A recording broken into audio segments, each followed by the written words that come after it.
right, so each and every month we plant among you a secret shaker. And this month's secret shaker, former board member Tom Mischel. Tom, where are you? Oh, there's Tom. Hey, Tom. Jump up and down. That's great. Yeah, cause a scene. So, Tom, who did you shake hands with this morning? Marsha, come on up. Oh, you're going to love this. You have a gift card for the Miller House. And Tom expects an invite, clearly. At this time, we would like to welcome all the folks who are tuning in this morning via radio on WOMI Owensboro, 99.1 FM, 1490 AM. Thank you all so much for joining us. By the way, you're always more than welcome to come and visit us in person. And now we're going to recognize our brand new chamber members.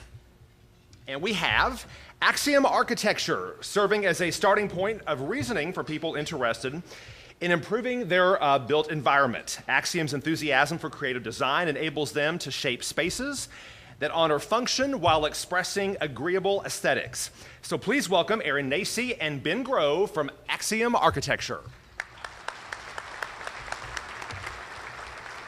Established in 1997, Commonwealth Title and Mortgage Services, Inc., now excited to offer its tradition of skilled real estate and title practice to an expanding clientele of residential and commercial lenders, realtors, and consumers. Serving all of Kentucky and Indiana, Commonwealth offers knowledgeable title examination, insurance, and closing services. So please welcome Mary Ellen Hayden, Operations Manager Owner, Mary Ellen Hayden, and closing attorney Craig Brunson from Commonwealth Title.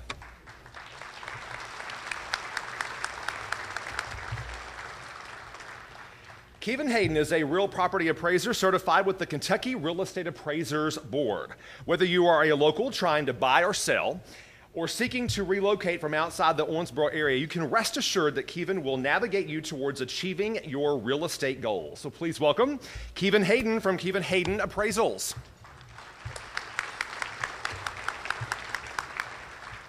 Modern Office wants to help you connect, collaborate, and be comfortable.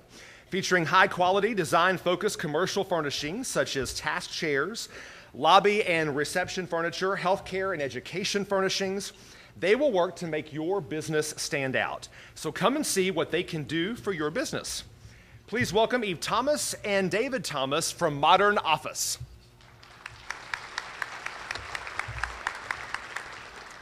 The Oz Tyler Distillery is set to open this summer with a full-time staff of 30 employees.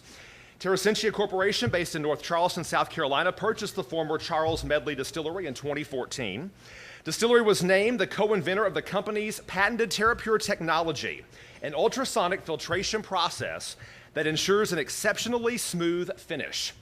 Bourbon produced at the Oz Tyler Distillery will be traditionally distilled and barrel-aged and then refined with the TerraPure process. And I love any time I say the word bourbon, there are certain ears in the room that perk up like beagles. Please welcome Operations Manager Jacob Call and Operations Assistant Danny Dame.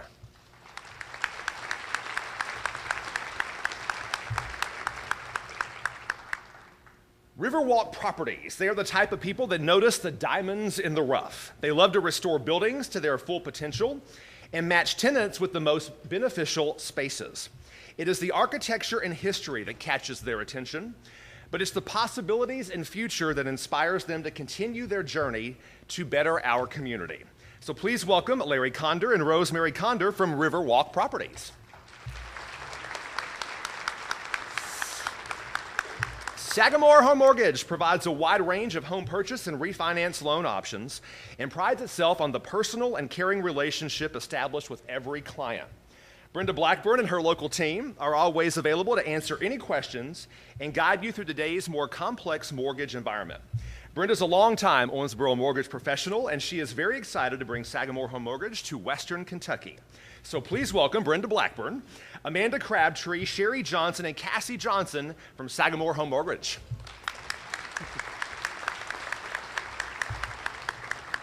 The S Corporation represents the outstanding design and manufacturing capacity from China in supplying lithium-ion battery products for multiple applications. Also in possession of tremendous sourcing power to supply healthcare products and furnishings. Creating exceptional value from the World Factory for partners is always the goal of this corporation. So please welcome Ryan Ding from Vest Corporation. A round of applause for all of our new members. So excited to have them aboard. At this time, we would like to recognize and honor our Ambassador of the Month. So please give a rousing round of applause from WKU Owensboro, Kevin Dorth. Kevin. Kevin, we're going to hook you up with a $50 gift from Blossoms. You're going to look amazing.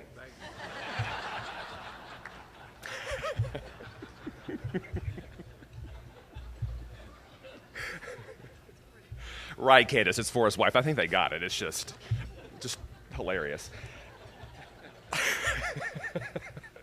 At this time, we're going to introduce our breakfast sponsor. We are thrilled to have with us Mark Haney, President of Davis County Farm Bureau.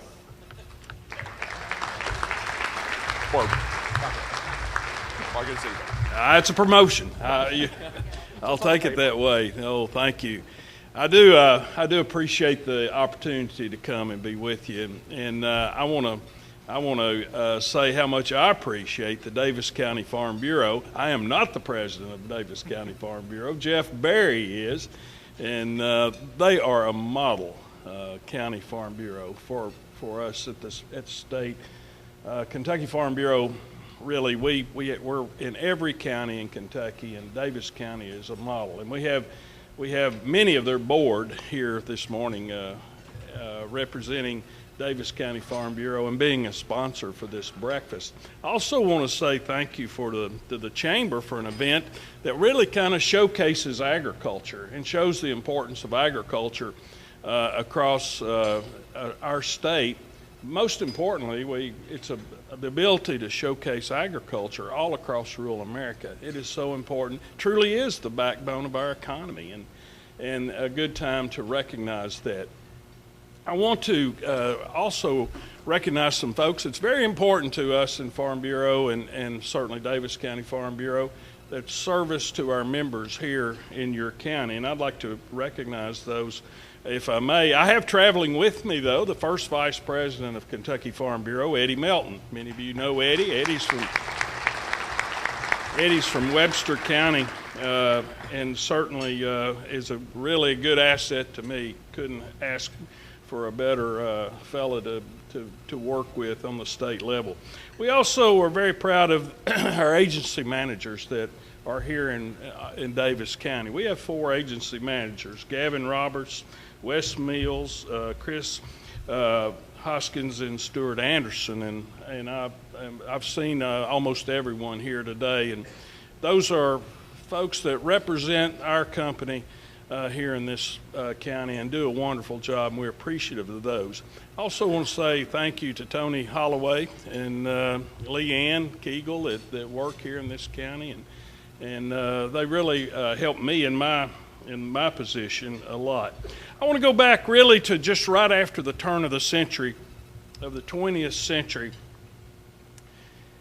And agriculture was a way of life at that time all across Kentucky, all across rural America. The business leaders of the state got together and really realized what an impact it would be if we could increase production, even just a small amount. What it would do for not only for the way of life in rural Kentucky, but would also have a huge impact in urban centers, in urban areas, and certainly in the business world. So in 1919, business leaders that was part of the chamber in Louisville initiated the first meeting and really put into place Kentucky Farm Bureau.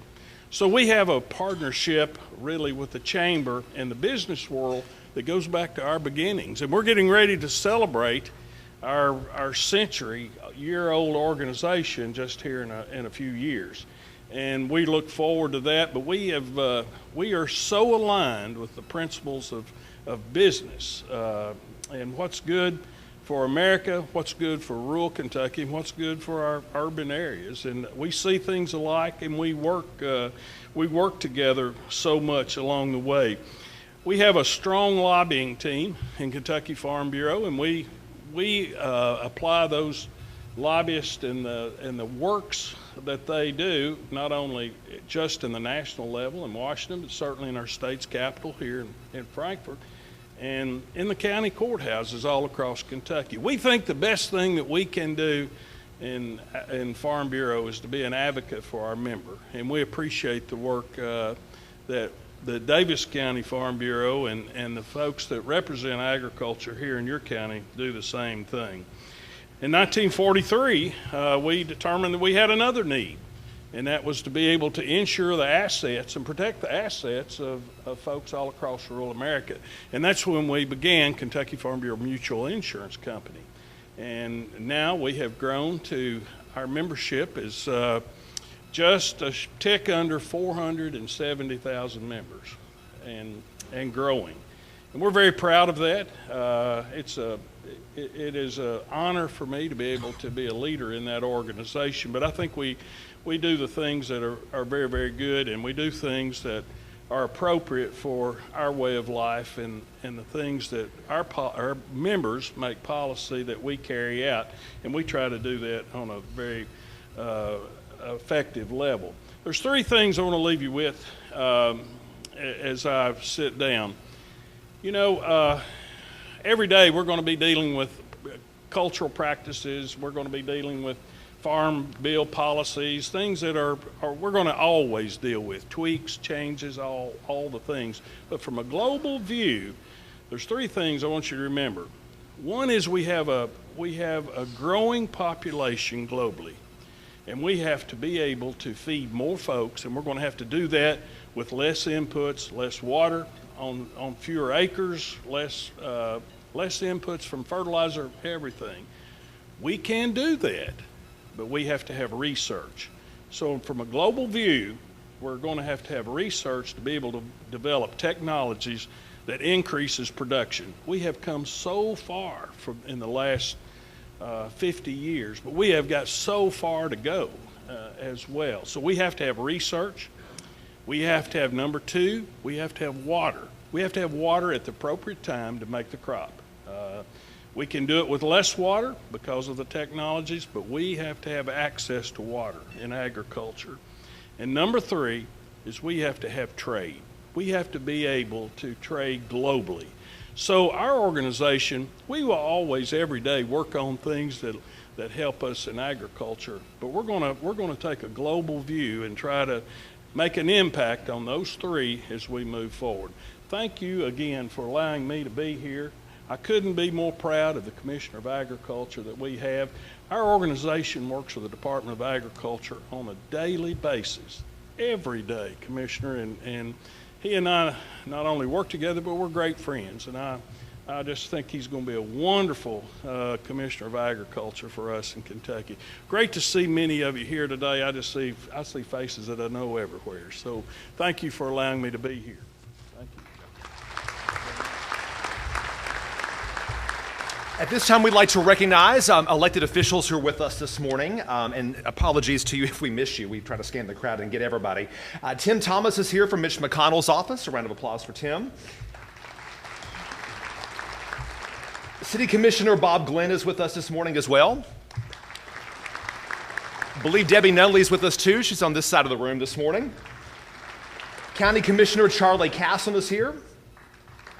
And from Owensboro Public Schools, the board, Dan Griffith is with us this morning too. And now for your monthly chamber update, our president and CEO, Candace Brake. Good morning. Good to see everybody this morning. This is when I get to multitask and do this and talk at the same time.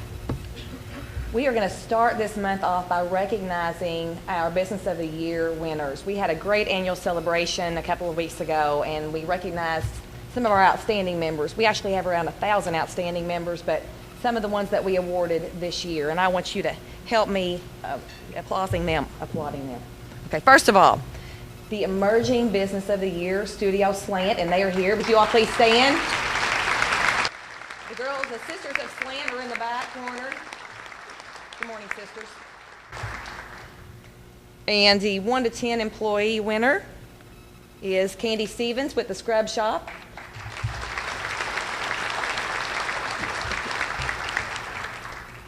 $11 to $50 is Feta Pizza and Spirits. Feta, guys. Mike and Tim, congratulations.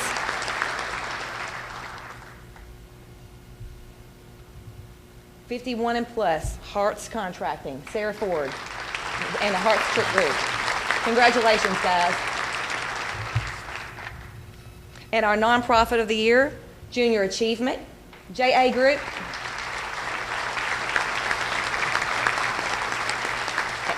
And kids, if you would please stand for just one more second. Every month now, JA is bringing a group of students so the kids can get exposed to the business breakfast and kind of learn those skills that we learn of shaking hands and introducing. And this month we have a group of kids from OMS. We also have Sarah Travis, their counselor, and George Powell, their principal. Welcome, kids. We're glad to have you here, and thank you, JA, for doing this. And our Education and Workforce Development winner of the year, the University of Louisville Nursing Program, and we have several people here today from U of L and from Owensboro. Congratulations. You are fulfilling a very critical need in our community, and we appreciate you very much. And our Ambassador of the Year, 2015 Ambassador of the Year, Minga Troglin from Independence Bank. Minga, she's in the back. And the man who used to sit at the head table, our 2015 Director of the Year, Mark Martin. Mark, please stand. Mark, we're going to keep clapping until you stand.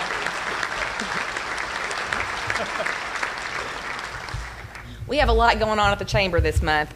Next week, we have our first Business After Hours of the year.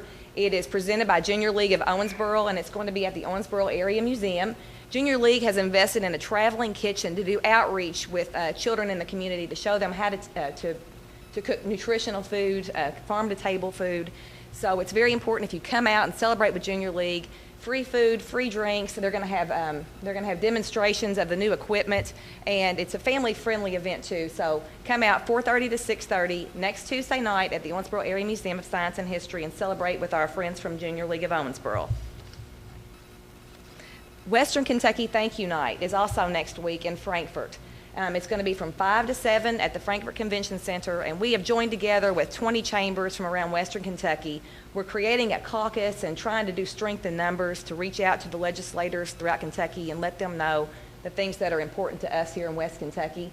So I encourage you to go with us. I'm sure there'll be caravans. We've got a bus leaving at 7 with Leadership Owensboro, and we're going to be meeting with our legislators that day. But it's really important for Owensboro to have a good showing. If you need further details, contact the Chamber, and we'll give those details to you. But we hope to see as many people there as possible. February 13th, Valentine's weekend, a lot of our boutique members have come together. They're having a huge clearance sale called the Boutique Blowout and powered by Independence Bank.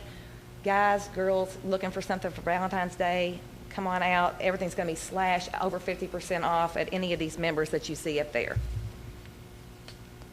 On February the 24th, we have our Athena Award program sponsored by First Security Bank. Our Lieutenant Governor, Janine Hampton, will be our guest speaker. She's going to deliver us a message that's very consistent with Girls Incorporated's mission and the mission of the Athena Award. So I encourage you to come listen to Lieutenant Governor Hampton speak. It'll be her first speech here in Owensboro, so we need to bring it out and show it to her and show her what Owensboro's civic spirit is all about. And Farm City Breakfast is on February 27th. Mark and Eddie, I'll tell you what, we have got a tremendous amount of chamber members who are ag-related and farmers. And we also have a lot of, well, every small business in our chamber is directly tied to ag because our economy is directly tied to ag. So before we move on, I'd like to have all the chamber members here who are directly or indirectly involved in agriculture to please stand and have a round of applause. And there's all of you. I was going to say, if you eat, you're involved.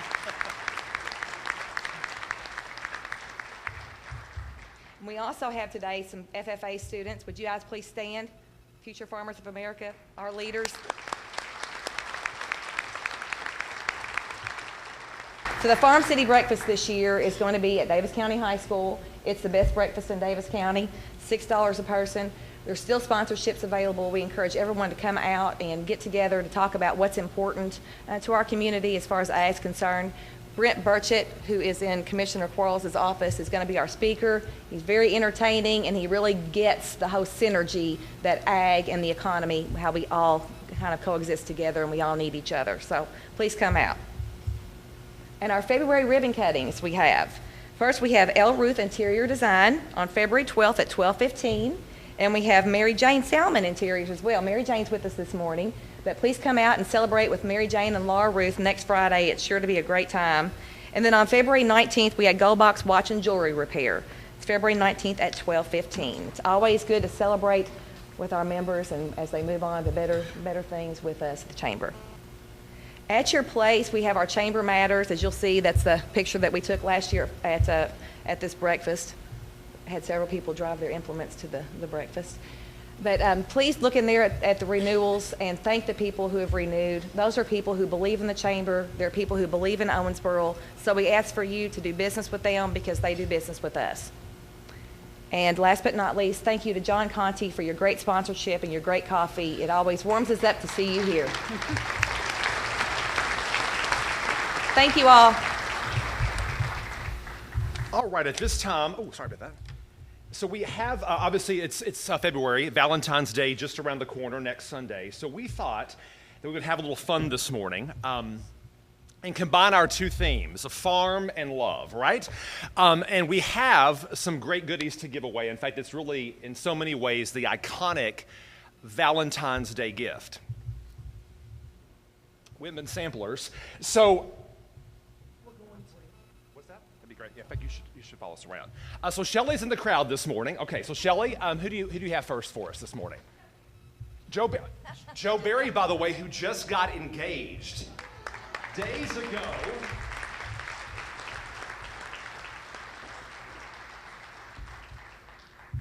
Now, his fiancée, Haley, is a former Miss Davis County, by the way. So I'm not sure she'll eat all the Whitman samplers. Okay, so Joe. Yeah, so we have a question for you. If you can answer correctly, Candace is going to hook you up with a Whitman sampler this morning. Okay, remember, we're combining our themes today, farming and love, okay? So, which online dating site features a jingle ensuring you that you don't have to be lonely? FarmersOnly.com. That, my friends, is the correct answer in the score. Congratulations. So when's the big day, by the way? We don't know yet. Okay, who's next, Shelley? The next victim. Oh, next victim, she says. I love this. Gavin. Oh, keeping with the theme today. I love it. Gavin, how you doing? I'm doing great. Okay, you got this. Which of the following songs successfully combines our themes of love and farm? You ready? A, She Thinks My Tractor's Sexy. B, Country Boys and Girls Getting Down on the Farm by Tim McGraw. C, The Farmer's Daughter. Or D, all of the above. All of the above. Score! And Whitman sampler for Gavin Roberts. Davis County Farm Bureau. Love it. All right, Shelley, one more. Oh, we have to, oh, no. It's, you win a 2-pack then. Awesome. You'll be feeding your family. Mr. Terrell. Good morning. Morning. Okay, you got this. Julia Roberts stars as a divorced woman looking for love. She travels around the world to find herself in this 3-word movie. A, Eat, Pray, Love. B, Drop Dead Fred. Or C, The Amityville Horror. I guess I'll go with A. Hey, indeed. Congratulations. All right, at this time, it is time for our featured speaker. So thrilled to have him with us. And to introduce him to you this morning, our brand new board chair on the stage for the first time this morning in that seat, Adam Hancock.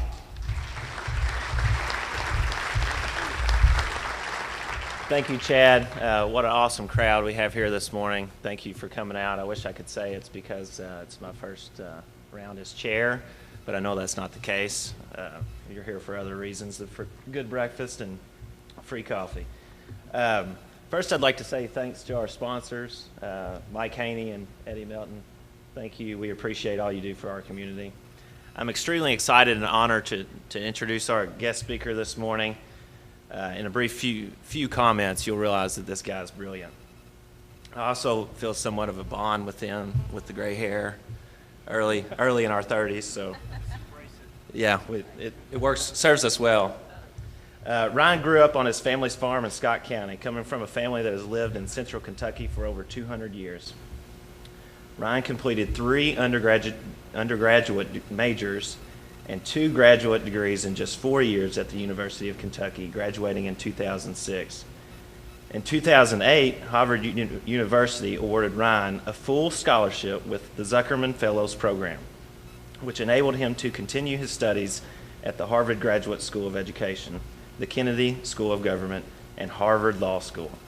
In 2009, he graduated from Harvard with a master's degree in higher education before moving back to Kentucky to finish his last year of law school.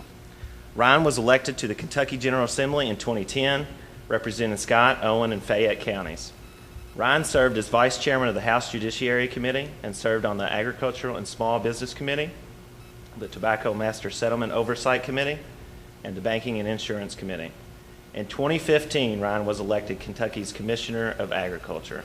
At 32, Commissioner Quarles is currently the youngest statewide elected official in the United States. Please give a big Rooster booster round of applause to Commissioner Quarles.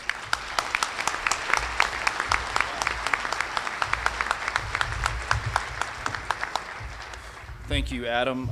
You forgot to mention how much student loan debt I have as well. But good morning, and Chad, did you know that there are more members on FarmersOnly.com than there actually are farmers? So you know people love us. But I'm glad to be back in Owensboro. This is my 3rd trip here in the past month. Judge Mattingly has threatened to throw a tax on me if I keep coming back and don't buy a house or residence here.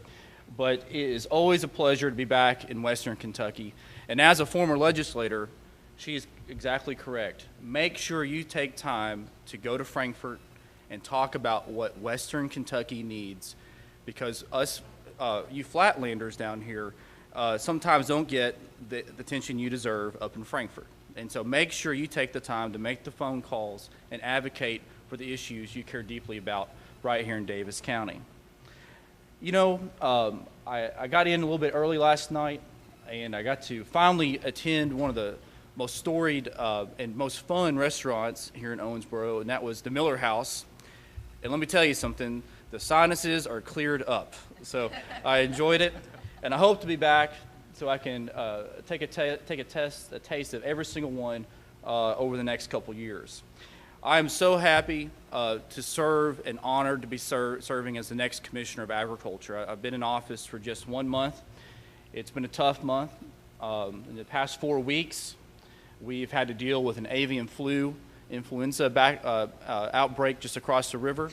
We've had to institute biosecurity protocols, particularly in this part of the state, to help contain the spread of a high pathogen and high mortality bird flu epidemic. With the bluegrass stockyards in Lexington burnt to the ground on Saturday, I toured the site, and 8 acres of livestock facilities literally has melted in downtown Lexington. We've had to deal with that. And on top of that, the governor gave us a 9% cut. And so welcome to state government. I'm glad to be serving as the next commissioner, and we'll get off to a good start. But I just want to say thank you for helping elect me as one of the 7 constitutional officers. I've been through 6 races in 5 years, and I'm glad to have a little bit of a break. Drove 65,000 miles, and for those of you who know Kentucky well, most of those miles are not straight.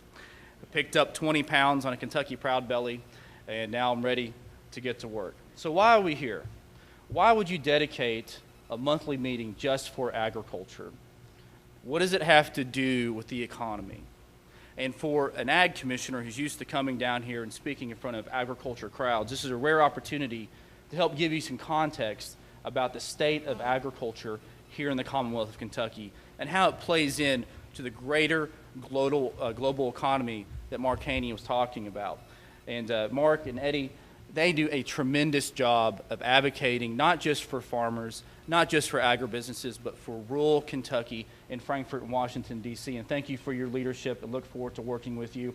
And for an organization that's 100 years old, you guys are looking pretty good. So So how many of you all enjoyed the breakfast you just ate? Okay, that's easy. That's agriculture. The dinner you had last night. How about the clothes you're wearing right now?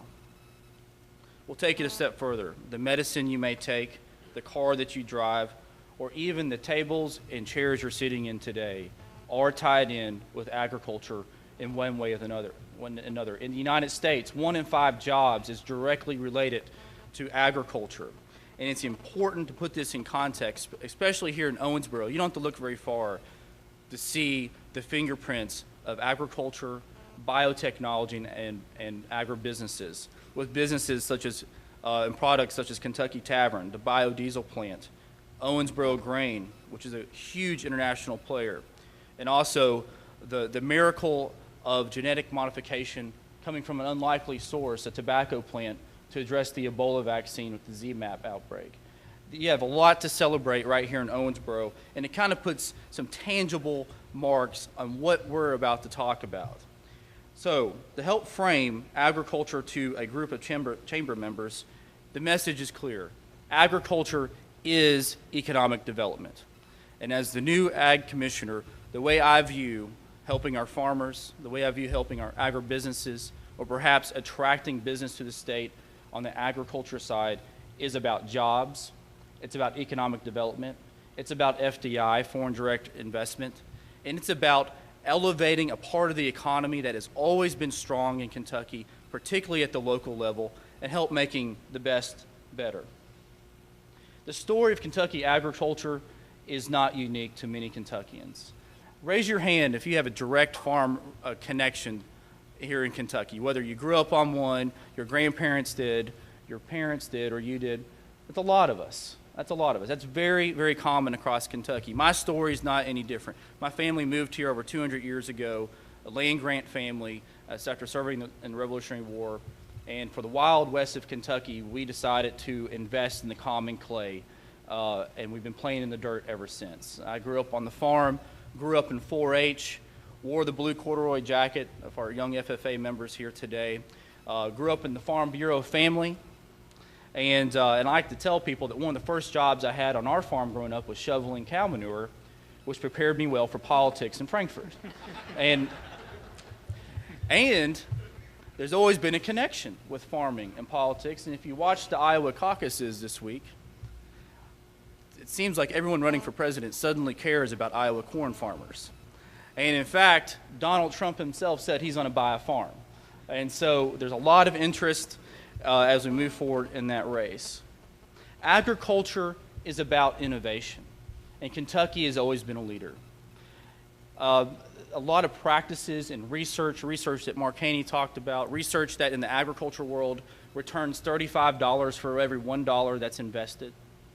We are fortunate in this state to have a strong land-grant university program, a strong cooperative extension network across the state. We're one of only 5 states that has a cooperative extension office in every single county.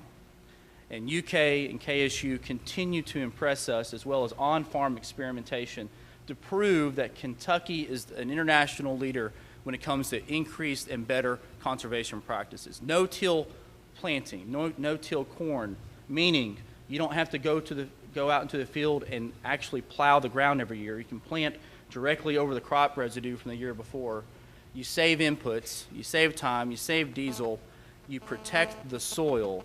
That was invented right here in Kentucky, and that's the farming practices that being used and replicated all across the world today. We're also been a leader with connecting Kentucky's past with its future through agriculture. And I'll give you an example of this. Who here have read anything about industrial hemp lately? It is an amazing crop that connects our history, a crop that my family grew during World War II, but also has potential. And if you, again, go back to my original theory that you need to connect farming to economic development, it's about creating jobs. And if and when this crop becomes a legal crop to grow, which I believe it will, we want to make sure that Kentucky is not left out. Too many times we are that hole in the donut compared to our surrounding states. And if you want to be a leader and be innovative, you've got to have the critical mass in place. You've got to have the business environment available to help support a growing industry. And I think we're going to do that with industrial hemp. There are other crops coming out that are what I would consider alternative crops. I know we went to the the Miller House last night.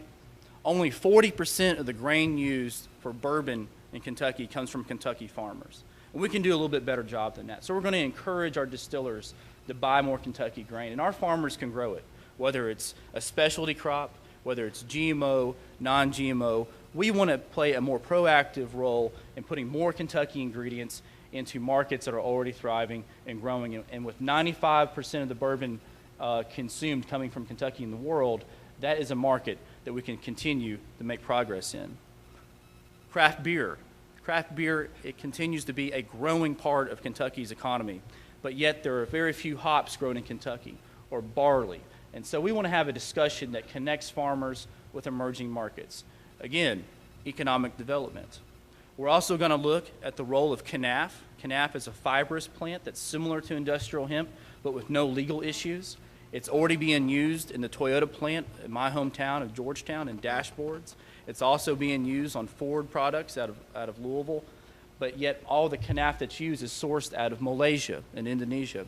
Why not have Kentucky farmers grow that, process it here, and do what we like to call value-added processing? Whenever you can take a raw product out of the field and process it into either an intermediate or final product, not only does it create jobs, it creates businesses, but it also keeps that money local and it churns around locally. And so those are the types of opportunities we're going to continue to track down as your next ag commissioner.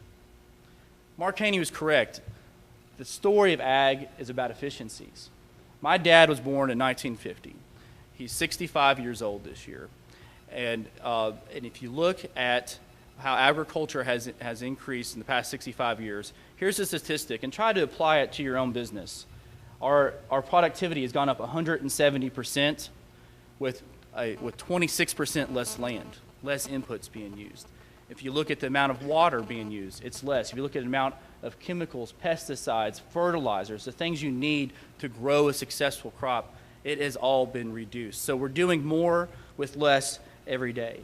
In Kentucky, we have over 85,000 farms. The average size is 164 acres, which compared to the national average of over 420, we're a small farm state.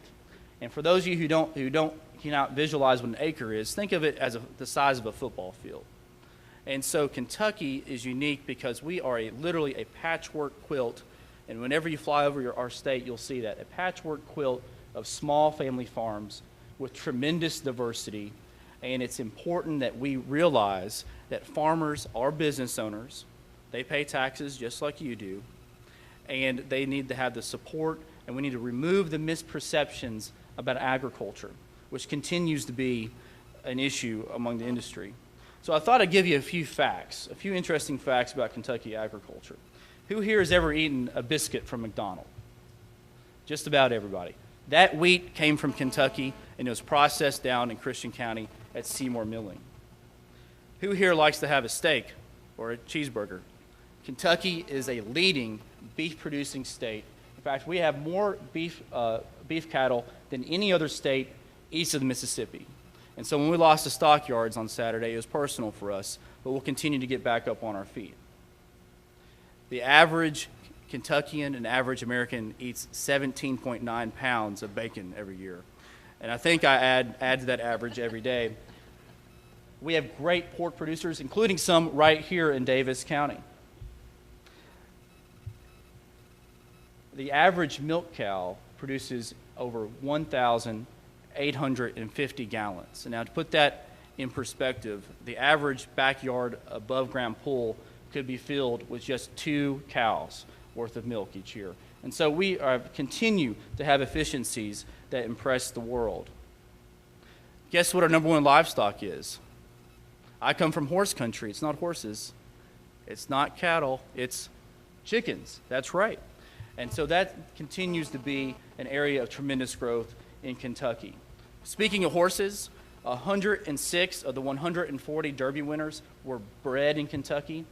And that's an area of economic impact that continues to play a tremendous role. We need to protect that signature industry. We have over $26 billion of horse-related assets in Kentucky, and we grow enough hay and sell enough hay on our farm to know that that's part of the agriculture story and one that we're going to continue to support. Kentucky Proud. Kentucky Proud has been the most successful marketing program in Kentucky's history. We have over 5,000 vendors across the state selling Kentucky Proud. And in 2014, over $500 million worth of Kentucky Proud products were sold right here in Kentucky. We have 159 farmers markets. We have 71 farm wineries with 600 acres of grapes every year. And we have over 8,000 beekeepers across the state. And the most popular website isn't just farmersonly.com.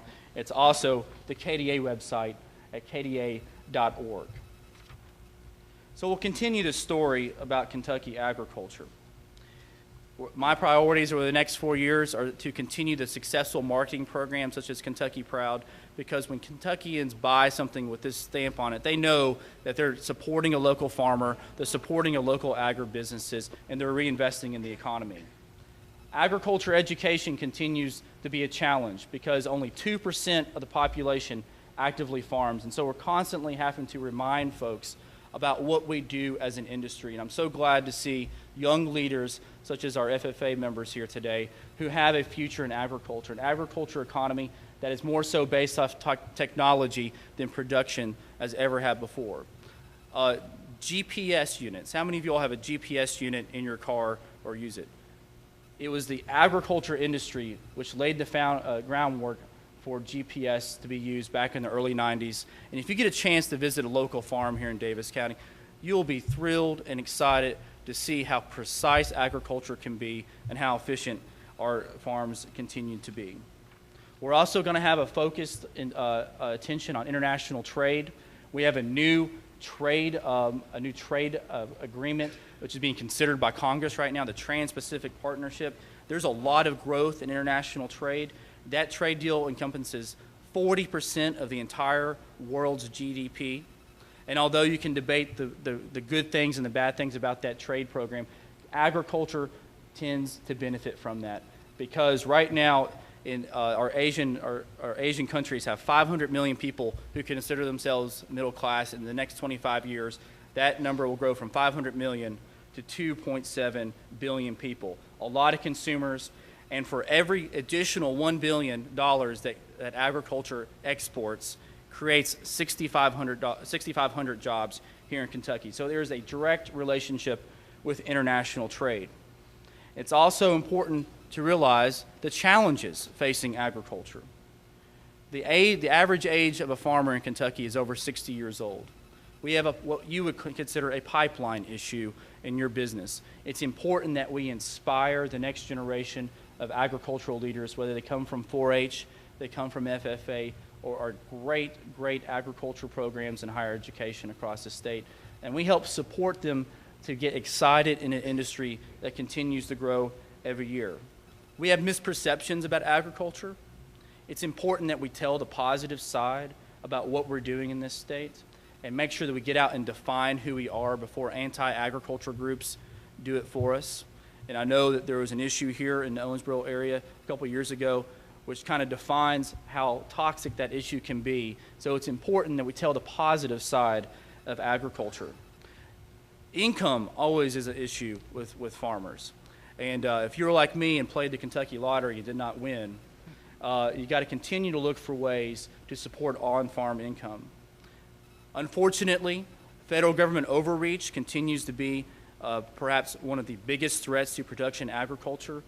And as Mark Haney talked about, water quality, access to water, nutrient management, and also water quality will be the dominant issue in agriculture over the next 10 years. It's important that we play a proactive role to help better manage a resource which is finite and one that we have to share with everyone else. And only in Washington, D.C. can farming practices be defined in 270 pages. And it's important that we continue to be proactive when it comes to fighting and pushing back against unneeded and unwanted federal government overreach. A new challenge for me in Kentucky is to have a substantial conversation about hunger. Hunger affects 1 in 6 Kentuckians. 1 in 5 Kentucky kids go to bed hungry every night. And I think the Department of Agriculture is pretty well suited for having a substantial and meaningful conversation of addressing hunger issues and food insecurity in Kentucky. And so in the next month, we're going to be rolling out Kentucky's first ever Commission on Hunger. We're going to involve members from the food pantry organizations. We're going to involve folks from the charitable side. We're also going to involve our church community and also other essential stakeholders to help talk about and develop a strategic plan that addresses hunger in Kentucky. You know, I mentioned that we do have some budget challenges in Frankfort. And as a former legislator, I think I'd be remiss without talking about how serious some of the issues facing Kentucky are going to be. I know Janine Hampton is coming down to talk about it, but we're going to do our part. We're going to absorb the budget cuts. We will have a collection plate on the way out if you'd like to chip in and help out our organization. But if you know a farmer, we're pretty resilient people. And I think there is enough duct tape in Frankfort to keep the Department of Agriculture intact. And I'd like to share with you a couple more things. The Department of Agriculture is more than just food. We affect you more than just 3 times a day when you eat. We are the state's largest regulatory agency. So if you buy a gallon of gas, you've probably seen the inspection stickers. We're the ones that make sure that a gallon of gas is actually a gallon of gas. We're the ones that calibrate and measure and make sure that measurement equipment continues to be precise, whether it be a truck scale all the way down to a metrology lab that can calibrate scales that are so sensitive that the moisture on your fingers will throw off the calibration. We are a consumer protection agency where Kentuckians can call in and talk about defective products, and we can help Kentuckians be protected at a retail and wholesale level. We're also the ones that inspect amusement rides. So whether you rent an inflatable for your backyard for a birthday party or ride an amusement rides, we're the ones that inspect them as well. So it's important to know that we're more than just food and agriculture. In closing, I'd like to talk about our story again. My grandfather used to say that at some point in your life, you'll need a doctor, a lawyer, and a preacher, but every day you're going to need a farmer at least 3 times. We want to feed the world. Kentucky has been bold in agriculture. We continue to be a leader. We continue to be the edge of the sword when it comes to developing new practices that gain us international attention. And it's important that we continue to have tremendous leadership, whether it be from Farm Bureau, but also the business community, to help support our farmers, help support our agribusinesses, and lend a helping hand. I've been to the Farm City Breakfast. I encourage you to go. It's a lot of food for $6. And please get to know a farmer over the course of the next year. I think you'll be impressed. If I can be of any help to you in Frankfort, please don't hesitate to contact me. My office is always open. I'll be here at the door on the way out if you'd like to get our contact information. But I believe that we have some great commissioners to follow in the footsteps with. And one of them is here today. David Boswell, would you please stand up?